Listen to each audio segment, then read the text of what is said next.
Good morning guys, chemistry class में आपका स्वागत है। आज का अपना टॉपिक रहेगा न्यूक्लिक एसिड। देखो लास्ट क्लास में बेटा वैसे अपन देख चुके थे कि न्यूक्लिक एसिड जो होता है वो पॉलीन्यूक्लियोटाइड चेन होती है। ठीक है, पॉलीन्यूक्लियोटाइड चेन का मतलब ये होता है कि इसके अंदर न्यूक्लियोटाइड जो यूनिट्स होती है वो आपस के अंदर क्या होती है, मर्ज होती है।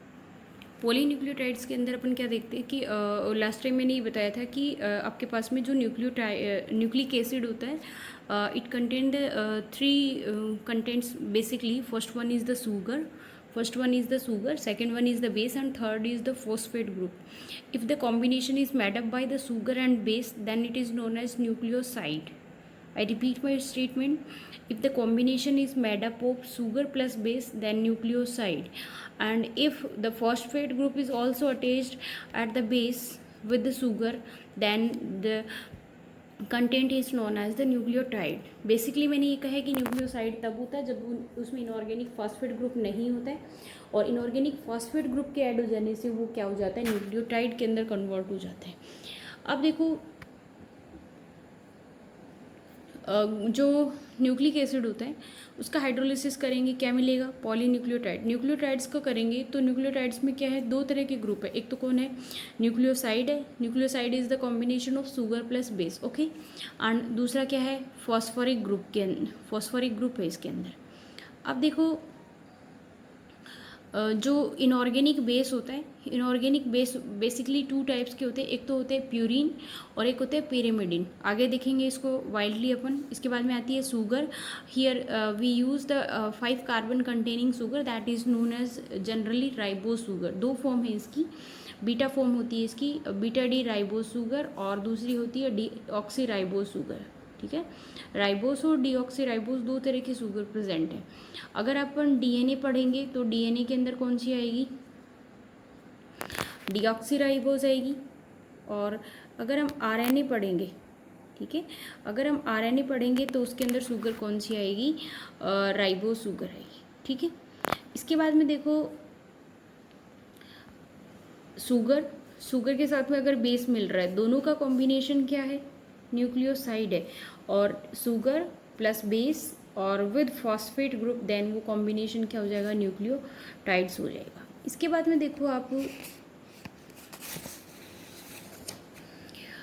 अलग अलग कॉम्बिनेशन मैंने अलग क्लियरली लिखा है कि जो शुगर होती है, शुगर प्लस बेस अगर ले रहे हो तो आप बोल रहे हो न्यूक्लियोसाइड, ओके। देन अगर sugar plus base then phosphate group, then the basic structure is known as nucleotides, okay. After this DNA की जो बेसिक स्ट्रक्चर होती है उसके अंदर आपको क्या देखना पड़ेगा। अब देखो इस कंटेंट के अंदर पहले अपन डिस्कस करने वाले हैं क्या, बेस के अंदर हमने ये बोला है कि ऑर्गेनिक बेस है। बेसिकली बेस जो काम में ले रहे हैं वो कौन कौन से, एक तो पिरिमिडिन है, एक है प्यूरिन, ओके। तो पिरिमिडिन और प्यूरिन को, है ना, आपको याद रखने की एक ही ट्रिक है, जो बड़ा नाम है उसके अंदर, मतलब जो स्पेलिंग के अकॉर्डिंग बोल रही हूँ, वैसे बाकी ऐसी कोई कॉन्सेप्चुअल नहीं है। पिरिडिन बड़ा नाम है तो इसके अंदर बड़े ग्रुप से इंक्लूड होंगे। इसका मतलब है टोटल 5 बेस आएंगे आपके पास। 5 में से 3 बेस किसके अंदर आते हैं, पिरिमिडिन के अंदर, और 2 बेस किसके अंदर आते हैं, प्यूरिन के अंदर आते हैं। वैसे भी आप ये रख सकते हो CTU, ठीक है ना। पिरिमिडिन, इसके अंदर साइटोसिन, थायमिन और यूरेसिल। साइटोसिन, थायमिन, यूरेसिल, किसी भी ट्रिक बेस आप याद कर सकते हो, अदरवाइज आप 2-3 बार रिपीट करेंगे क्लियरली हो जाएगा, इतना कोई हार्ड नहीं है ये।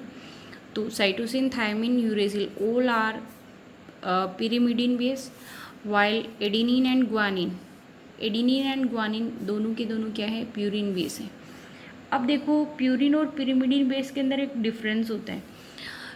पिरिमिडिन जो होती है वो 6 कार्बन कंटेनिंग नाइट्रोजन एजा ग्रुप्स होते हैं, ठीक है, हेट्रोसाइक्लिक कंपाउंड्स है जिनके अंदर 6 मेंबर्ड रिंग प्रेजेंट होती है। ऐसी जो बेस स्ट्रक्चर इसके अंदर प्रेजेंट है उस स्ट्रक्चर को हम क्या बोलते हैं, पिरिमिडिन स्ट्रक्चर बोलते हैं। पिरिमिडिन स्ट्रक्चर के अंदर सब्स्टिट्यूएंट ग्रुप्स के अलग अलग ऐड होने से तीनों तरह के बेस बनेंगे। बेस स्ट्रक्चर अपनी यही है, nitrogen, double bond oxygen, ketone, amide group present होता है इसमें। तो C double bond ONH common है तीनों के अंदर ये ग्रुप। इसके बाद में इसके ऊपर अटैच्ड जो फंक्शनल ग्रुप है उनके अंदर वेरिएशन के अकॉर्डिंग अलग अलग क्या बन रहे हैं, बेस बन रहे हैं। तो ध्यान रखें, अगर as a substituent amine present है देन हमारे पास बनेगा साइटोसिन। अगर as a functional group ketone group present है और मिथाइल ग्रुप प्रेजेंट है देन हम इसको बोलते हैं थायमीन।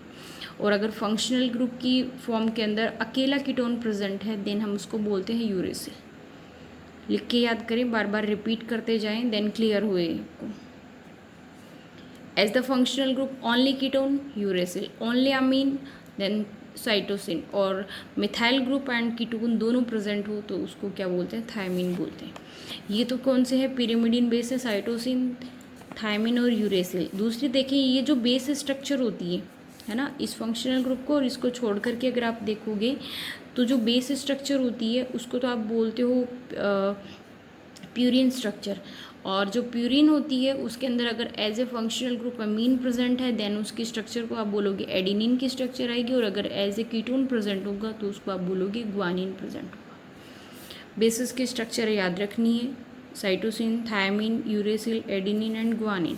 ओके, देन देखो डीएनए के अंदर प्रेजेंट होता है एडिनिन, थायनिन, ग्वानिन और cytosine. Same cytosine, adenine, guanine, repeat कौन नहीं हुआ, यूरेसिल, इसमें तो यूरेसिल आ गया, इसमें थायमिन। तो डीएनए में थायमिन प्रेजेंट होता है, जबकि आरएनए में थायमिन की जगह पे कौन प्रेजेंट होता है, यूरेसिल प्रेजेंट होता है। ओके, इसके अलावा देखो जो शुगर होती है, शुगर हमारे पास 5 कार्बन की शुगर है,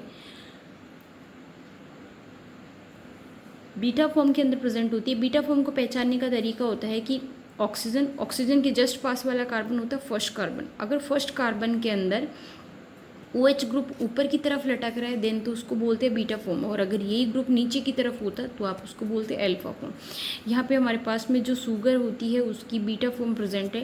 कैपिटल D से मतलब होता है डेक्स्ट्रो रोटेटरी कंपाउंड, इसकी ऑप्टिकली एक्टिविटी जो होती है वो डेक्स्ट्रो रोटेटरी होती है। या फिर आप ये बोल सकते हो कि ऑलमोस्ट 99.9% जो शुगर्स होती है वो डी फॉर्म में या डेक्स्ट्रो रोटेटरी फॉर्म में प्रेजेंट होती है। एल फॉर्म की कोई भी शुगर प्रेजेंट नहीं होती है हमारे पास में, ठीक है। तो राइबोस शुगर जो होती है उसके अंदर आप क्या करोगे, बीटा डी राइबोस का ये हो गया, बीटा फॉर्म आएगी इस OH ग्रुप से काम में, ठीक है।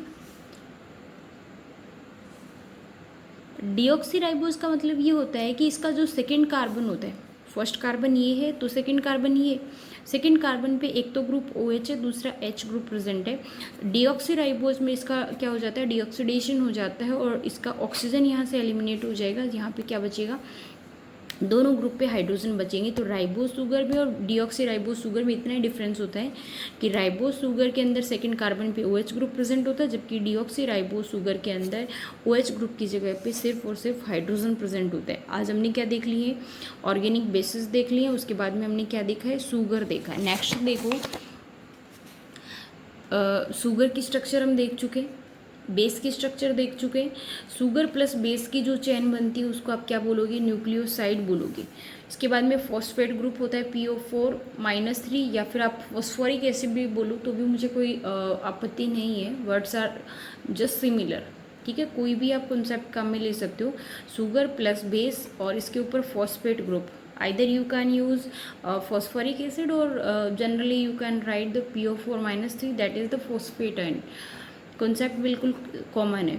इसको आप क्या बोल रहे हो, न्यूक्लियोटाइड बोल रहे हो, न्यूक्लियोसाइड, न्यूक्लियोटाइड। बार बार रिपीटेशन से इससे क्या बनती है, एक चेन बनती है, एक चेन बनती है। वो चेन क्या होती है, कॉइल्ड हो जाती है। कॉइल्ड का मतलब ये होता है कि बार बार उसकी फॉइलिंग बन जाती है। और फॉइलिंग किस वजह से होती है, उसमें इंट्रामोलिकुलर हाइड्रोजन बॉन्डिंग प्रेजेंट होती है। इंट्रामोलिकुलर हाइड्रोजन बॉन्डिंग की वजह से they arrange in the coil form, और जो कॉइल फॉर्म होती है उसके अंदर दो जो स्ट्रेट चेन्स होती है वो पार्टिसिपेट करती है। इसलिए जो डीएनए की स्ट्रक्चर होती है वो डबल हेलिक्स स्ट्रक्चर होती है। डबल हेलिक्स का मतलब ये होता है जिस तरीके से रस्सी होती है, रस्सी गुथी हुई होती है उसके अंदर, ठीक वैसे ही डीएनए की कॉइल्ड स्ट्रक्चर होती है। तो डीएनए की जो स्ट्रक्चर है उसको डिफाइन करने का सबसे ज़्यादा फेमस जो मॉडल है वो double helix structure model. Double helix model was proposed by the Watson and Crick, Watson and Crick ने दिया था। और इस स्ट्रक्चर के अंदर क्या होते हैं कि दोनों के दोनों जो हेलिक्स होते हैं उनके बीच में कैसी बॉन्डिंग होती है, हाइड्रोजन बॉन्डिंग होती है। और उनके बीच में इसके अलावा फॉस्फोडाइएस्टर बॉन्ड्स भी प्रेजेंट होते हैं। और इसके अलावा उन जो स्ट्रक्चर होती है उसके अंदर जो प्यूरिन पिरिमिडिन बेसिस जो होते हैं वो आपस के अंदर आइदर डबल और ट्रिपल बॉन्ड से अटैच रहते हैं, जिसको अपन हाइड्रोजन बॉन्डिंग ही बोलते हैं स्पेशली। ठीक है, अब जो बेस होते हैं वो हाइड्रोजन बॉन्ड के थ्रू अटैच रहेंगे, तो ध्यान रखें इसके अंदर एडिनिन जो होता है वो थायमिन से डबल बॉन्ड से जुड़ा हुआ रहेगा।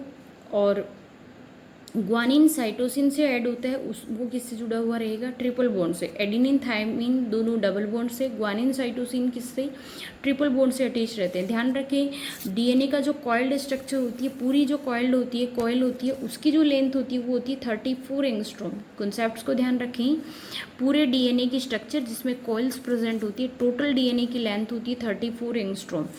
डीएनए के अंदर दो तरह के जो बेस होते हैं, उन दोनों बेस के बीच का जो गैप होता है वो होता है 3.4 angstrom. I repeat my words, the total length of DNA helix is 34 angstrom while the distance between two bases that is 3.4 angstrom. Words का बहुत स्ट्रेंथ रखें, ध्यान रखें इस चीज़ को, क्या कहना चाह रही हूँ मैं।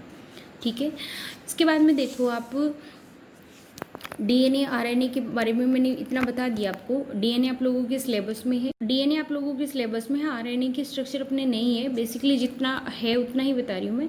इसके बाद में अपनी थ्योरेटिकल पोर्शन कम है, सो आप ध्यान रखें DNA, polynucleotides, sugar structure, base structure, then phosphate group, then DNA का डबल हेलिक्स मॉडल और कुछ कॉन्सेप्ट्स बताइए, वो ध्यान रखें किस किस टाइप के बॉन्ड है। नेक्स्ट जो टॉपिक है वो है basic difference between DNA and RNA. सबसे पहला तो इसकी फुल फॉर्म ही लिख दो, डीऑक्सी राइबोज, है ना, deoxy ribose nucleic acid, ribose nucleic acid. Okay, then देखो डीएनए के लिए मैंने स्टार्टिंग में कमेंट दिया था, it always present either in nucleus और माइटोकॉन्ड्रिया एंड क्लोरोप्लास्ट। ठीक है, और ये किस में प्रेजेंट होता है, आरएनए साइटोप्लाज्म में प्रेजेंट होता है। डीएनए जो होता है उसके अंदर डीऑक्सी राइबोज, इसमें राइबोज शुगर हो चुका है पहले। डीएनए में होता है adenine, guanine, cytosine and thymine. इसके अंदर क्या आएगा, थायमिन की जगह पे आपको क्या काम में लेना है, यूरेसिल काम में लेना है। डीएनए किसको कंट्रोल करता है, हेरिडिटी को। It transmit the characters from one generation to other generation, या फिर हम बोल सकते हैं कैरेक्टर्स को एक लॉन्ग पीरियड के लिए क्या रखता है, ये सेफ रखता है, जिसमें कई सारी जनरेशन आती है उसके अंदर इनको ट्रांसमिट करता है। While RNA is basically used in the protein synthesis. ठीक है, आरएनए जो होता है वो किस में पार्टिसिपेट करता है, प्रोटीन सिंथेसिस में। डीएनए किसको करता है, हेरिडिटी को करता है। ये कुछ बेसिक कॉन्सेप्ट्स थी। अब देखो जो आरएनए होता है वो 3 तरह की फॉर्म के अंदर प्रेजेंट होता है। आरएनए जो वर्क होता है उसके बेसिस पे 3 तरह का क्लासिफिकेशन की है इसका आरएनए।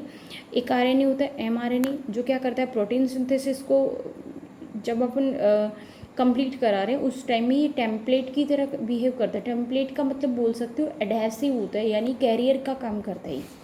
प्रोटीन सिंथेसिस में मैसेजेस को इधर उधर भेजना, यानी मैसेंजर आरएनए बोलते हैं वैसे इसको। तो जो भी कोई इन्फॉर्मेशन होती है उसको इधर उधर भेजने का काम कौन करेगा, एमआरएनए। ठीक है, टीआरएनए जो होता है उसको ट्रांसफर आरएनए बोलते हैं, जो एमिनो एसिड ट्रांसफर करने का काम करता है। और आरआरएनए जो होता है वो पेप्टाइड बॉन्ड का फॉर्मेशन करने का काम करेगा। 3 तरह के हैं, एमआरएनए, टीआरएनए और आरआरएनए।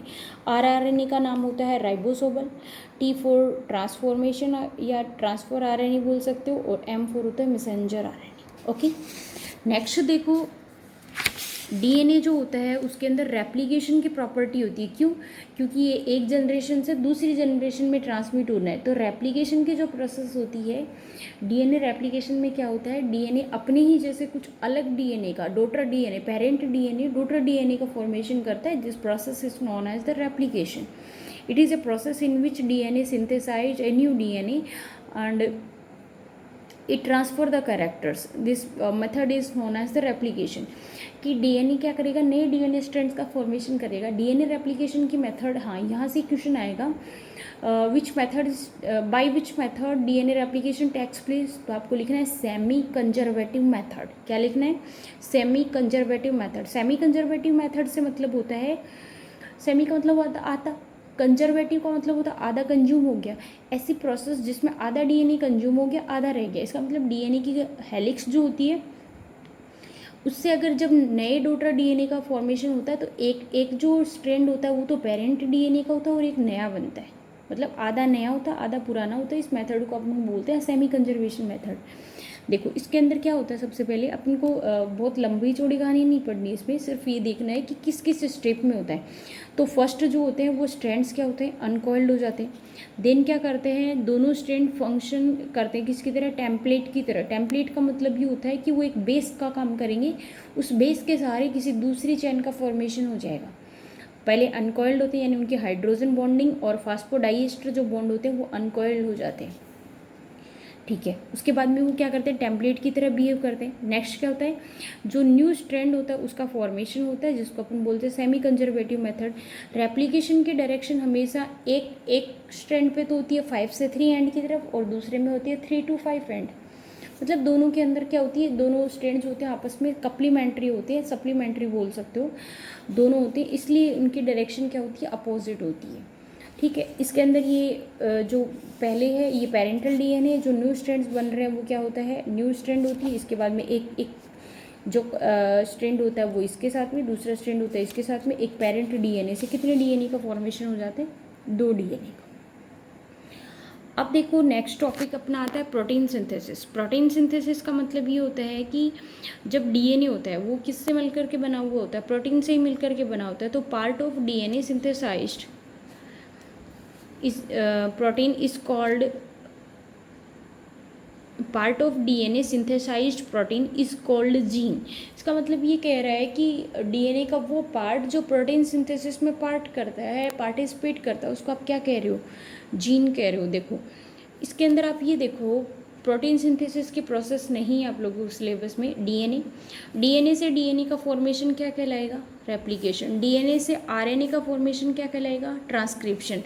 आरएनए से प्रोटीन का सिंथेसिस क्या कहलाएगा, ट्रांसलेशन। तो आपको ये तीनों मेथड पता होनी चाहिए। रेप्लिकेशन में किससे किसका फॉर्मेशन होता है, ट्रांसक्रिप्शन में किससे किसका फॉर्मेशन होता है और ट्रांसलेशन में किससे किसका फॉर्मेशन होता है, ये याद रखना आपको। नेक्स्ट देखो जेनेटिक कोड। जेनेटिक कोड देखो वैसे तो बायोलॉजी के टॉपिक है, बायोलॉजी वाले स्टूडेंट्स को इतनी दिक्कत नहीं आनी चाहिए क्योंकि बायोलॉजी में आप बहुत वाइल्डली पढ़ते हो कि पर केमिस्ट्री में थ्योरेटिकल पोर्शन है, तो आपको इससे ज़्यादा मैटर में उलझने की ज़रूरत नहीं है। दिस इज़ सफिशिएंट, बस इसी कंसेप्ट के हिसाब से आप इसको रीड करें। जेनेटिक कोड का मतलब ये होता है कि हमने इससे पहले देखे there are 20 types of amino acids. The group of 3 amino acid is known as genetic code. 3 जो एमिनो एसिड होते हैं उनका जो ग्रुप बनता है उसको आप क्या बोलते हो, जेनेटिक कोड बोलते हो। तो part of DNA which control the protein synthesis and always present in the specific order that is known as gene. या फिर आप ये बोल सकते हो न्यूक्लियोटाइड होती है, न्यूक्लियोटाइड के साथ में एमिनो एसिड का जो कॉम्बिनेशन होता है वो क्या कहलाता है, कोड कहलाता है। कोड के अंदर कभी भी कोई कोमा वोमा नहीं दिखाते और ये हमेशा क्या आती है कि 3 एमिनो एसिड्स का ग्रुप होता है जिसको अपन क्या बोलते हैं, जेनेटिक कोड बोलते हैं। जेनेटिक कोड के अंदर आप ये ध्यान रखना कि जैसे तीन यूनिट्स हैं, इन कोड को रीड करने का वही तरीका होता है जो अपन क्या करते हैं जेनेटिक कोड के अंदर इनको रीड करने का ये होता है कि इनका पर्टिकुलर सीक्वेंस प्रेजेंट होता है। जब इस सीक्वेंस में डिसऑर्डरनेस हो जाता है तो प्रोटीन सिंथेसिस डिस्टर्ब होता है और उसकी वजह से कोई ना कोई क्या होता है सिम्टम सामने आता है, ध्यान रखना, ठीक है। तो ये प्रोटीन सिंथेसिस में आते हैं वाइडली, आपको इतना ही याद रखना है, genetic code group of 3 amino acid और जिसका कुछ ना कुछ अलग मतलब होता है और ये हमेशा किस में काम में आते हैं, प्रोटीन सिंथेसिस में काम में आते हैं। हर एक जेनेटिक कोड का क्या क्या फंक्शन है, कोई जैसे प्रोटीन सिंथेसिस को स्टार्ट करता है, कोई उसको आगे प्रोसीड करता है, कोई उसको टर्मिनेट करता है, इस तरीके से फंक्शन होते हैं। तो आज जो बायोमोलिक्यूल वाला चैप्टर है आज फिनिश हो गया है। नेक्स्ट वीडियो में अलग एक टॉपिक देखेंगे। नोट्स बनाते रहिए, किसी को कोई डाउट होती है तो उसको आप टेक्स्ट बुक से पहले देख लें, पढ़ लें, क्लियर करने की कोशिश करें, नहीं होती देन बाद में देखेंगे उसको, ठीक है। थैंक्स बेटा।